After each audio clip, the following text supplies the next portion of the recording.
అస్సలాము అలైకుం అందరికీ నమస్కారం. Welcome to my channel. ఈరోజు మనం బ్రేక్‌ఫాస్ట్‌లో చేసుకునే ఇడ్లీ, దోస, ఉప్మా, పొంగల్‌లోకి కొబ్బరి లేకుండా చట్నీని పర్ఫెక్ట్‌గా ఎలా చేసుకోవాలో చూసేద్దాం.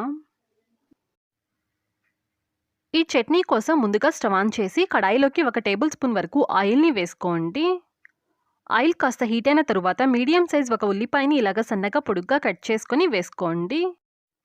పొట్టు తీసేసిన వెల్లుల్లి రెబ్బల్ని 4-6 వరకు వేసుకొని మనం తినే కారాన్ని బట్టి 4 లేదా 5 వరకు పచ్చిమిరపకాయల్ని వేసుకోండి.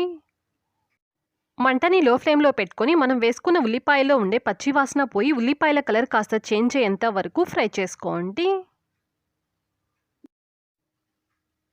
ఉల్లిపాయల్ని ఈ విధంగా ఫ్రై చేసేసుకున్న తరువాత వేయించి పెట్టుకున్న వేరుశనగ పప్పుల్ని 5 లేదా 6 టేబుల్ స్పూన్ల వరకు వేసుకోండి.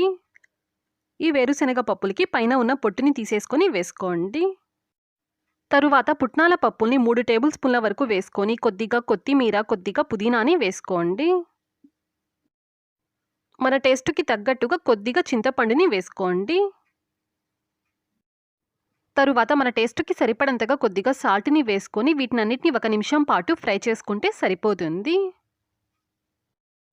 వేరుశనగ పప్పుల్ని ఆల్రెడీ మనం వేయించుకొనే వేసుకున్నాం కాబట్టి మరీ ఎక్కువ సేపు ఫ్రై చేయాల్సిన అవసరం లేదు. పుట్నాల పప్పుల్లో ఉండే పచ్చివాసన, కొత్తిమీర, పుదీనాలో ఉండే పచ్చివాసన పోవడం కోసం జస్ట్ 1 నిమిషం పాటు ఫ్రై చేసేసుకున్న తరువాత స్టవ్‌ని ఆఫ్ చేసేసుకొని దీన్ని కంప్లీట్‌గా చల్లారనివ్వండి.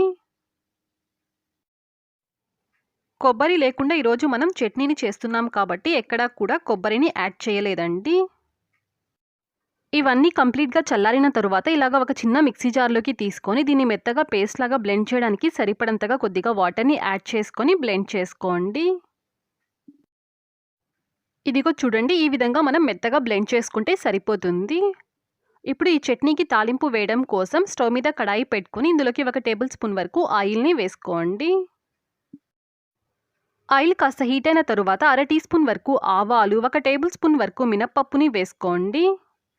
తరువాత 1 రెమ్మ కరివేపాకుని వేసుకొని 1 లేదా 2 ఎండుమిరపకాయల్ని వేసుకొని ఈ తాలింపునంతా కాస్త దోరగా ఫ్రై చేసుకోండి.